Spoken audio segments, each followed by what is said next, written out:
I'm pretty sure I got the best coffee cup on the planet at the dollar store the other day. It literally says, I love you more than coffee, but not always before coffee. It's been that kind of day. Vlogtober day 26, night before the Ann Arbor Fiber Expo, and I'm super excited. All the kids are gone. We had a pretty crazy day. Leo and Abby left around like 10 this morning. I had to babysit, and Bryce left around 4. I spent pretty much the whole rest of the day finishing up my In the Light shawl, but I got it finished.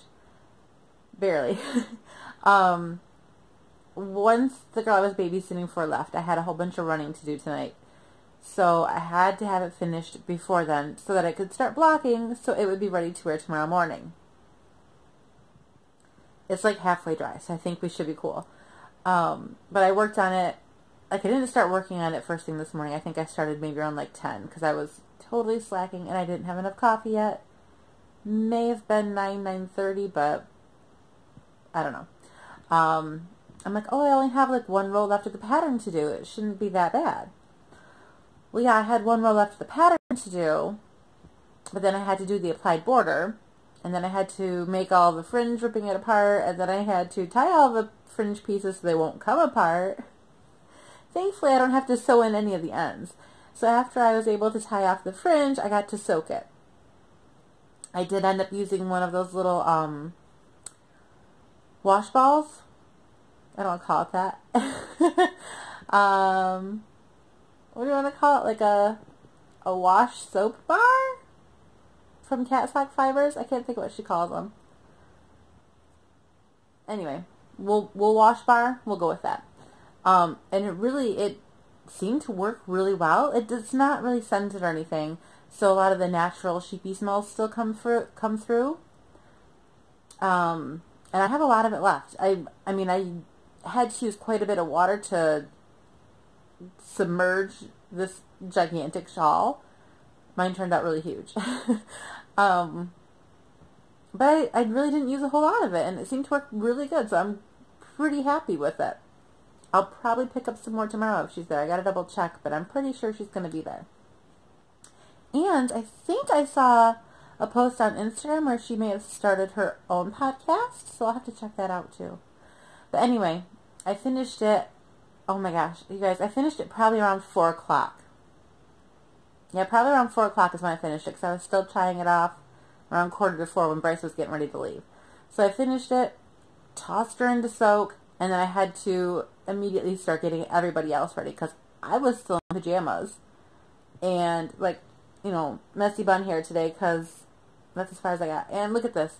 The kids aren't even here, and I still have something on my sleeve. You know what this is? You'll never guess. It's dust from the bird, because he was just loving on me. Yeah, in case you didn't know, birds have this weird, like, powdery dust substance that they just, like, no matter how much they bathe, sometimes if it's, you know, dry because of the heat or whatever, it's dusty, it's gross. Anyway. So yeah, I got it soaking around 4, and it probably soaked for a little longer than it needed to because I was getting Ellie ready to go home with her mom.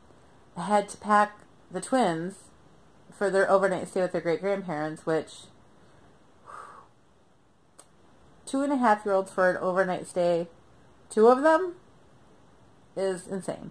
They had to have their blankets and their pillows, and they have to have a change of clothes, several pair of underwear, several pair of pull-ups just in case, extra socks. You know, I got to pack a winter jacket just in case tomorrow it blizzards, because you never know in Michigan. Had to pack 2 stuffed animals each for some reason. Had to each bring a book. They had to each bring a nightlight. They had to have separate nightlights for some reason. Toothbrushes, toothpaste. They each have their own backpack full and then some. We'll just say that. Got them dressed, ready, out the door. I threw on whatever I could find and ran out the door. I took them over to their great-grandparents' house, which is like, I don't know, 20-minute drive from here or so. And then immediately from there, I had to go back and drop off some money to Josh's mom, and then I had to come back here and drop off some deer apples for Josh from them. And my phone was about to die, so I had to get my charger. And then I went over to my mom's house to get my nails redone, because I had this really cool dark purple on, and they looked okay. They were outgrown a little bit.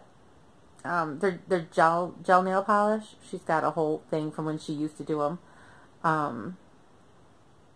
She's a cosmetologist, in case I didn't tell you. Actually, I was trained a cosmetologist too, but I decided not to go in the field. But one of them, because I've been deep cleaning, got broken free and peeled up from the chemicals. So I went over and got them redone, and I decided to go with something. It's just like a really nice neutral with some sparkle in it. Super pretty. So I got my nails done for tomorrow. And what else? We sat and chatted for a while, and it was like 9 o'clock, and I had to come home and make sure Josh was up and ready for work.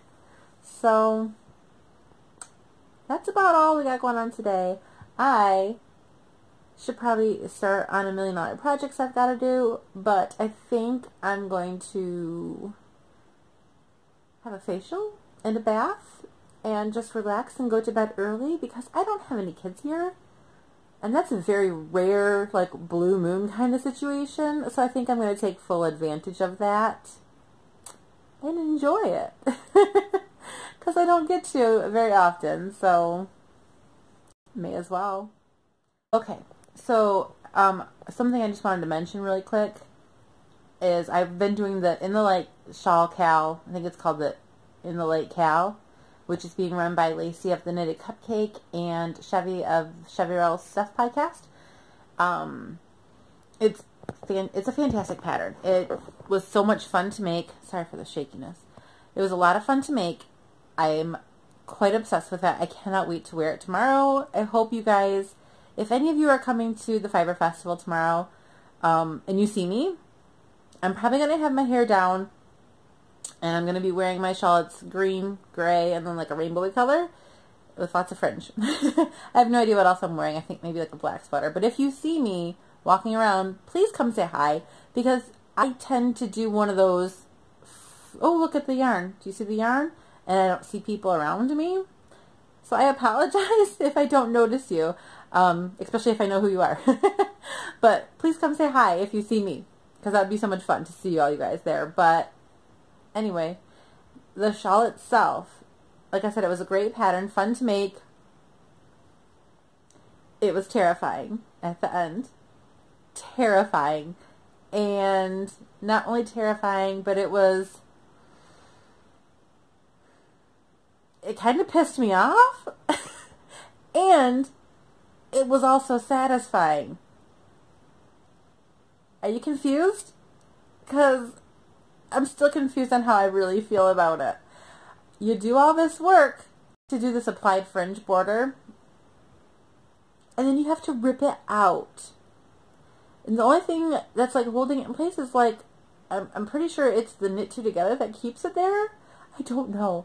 But it terrified me to rip out all these stitches. Lots and lots of stitches. I can't even think. I can't even begin to think. A couple hundred stitches. And you're ripping them out. Actually, there was probably, let me see, it was 145 across. There's well over, 4 to 600 in just the one section that you're ripping out, okay? So, it was terrifying. And even though her instructions say, just do it, it'll be okay, I promise, I still was slightly concerned that I was going to not have a shawl to wear tomorrow because I was going to rip it out wrong or something. So ripping it out was terrifying.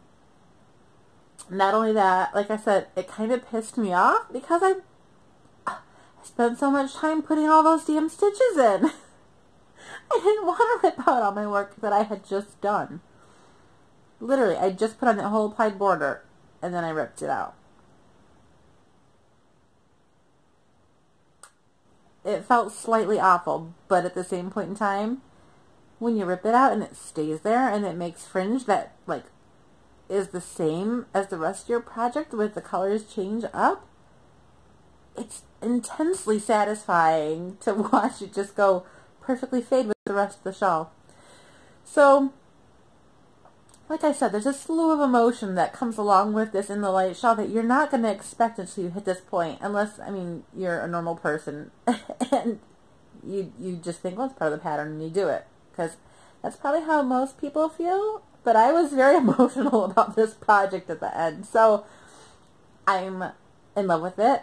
I'm like, when I laid it out to block it, oh my gosh, it's so, I'm so glad I changed that last color. I think the pop of color with that turquoisey blue and the yellow, which I'm not even a yellow person, but it has that yellow and the pink, and oh, it really just, oh man, it's pretty. So I can't wait to show that off. I will be sure to take pictures of it for anybody that's not coming tomorrow to squish on it in person. I try to do a pretty gentle block because I do love a good squish from a garter. So I think that's all I've got to say today, now that I've rambled on for a little bit. I am going to go pamper myself and then go to sleep. And Luna's laughing. I was going to say in the bed alone, but Luna's here, so I'm never truly alone when that dog is here. She's almost worse than the children.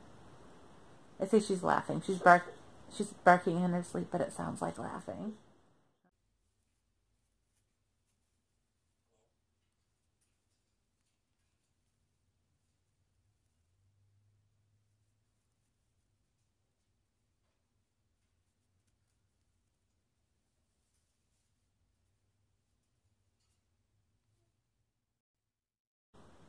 That's all I've got for tonight, and hopefully I will get to see and meet some of you guys tomorrow, and I will have a nice, awesome, hopefully awesome video. Sometimes I get a little distracted and forget to take pictures and record, so I apologize in advance in case there's not a whole lot, but hopefully I will have a nice, awesome video with pictures from everybody I meet tomorrow, and lots of fun stuff to share tomorrow. So I'll see you guys later.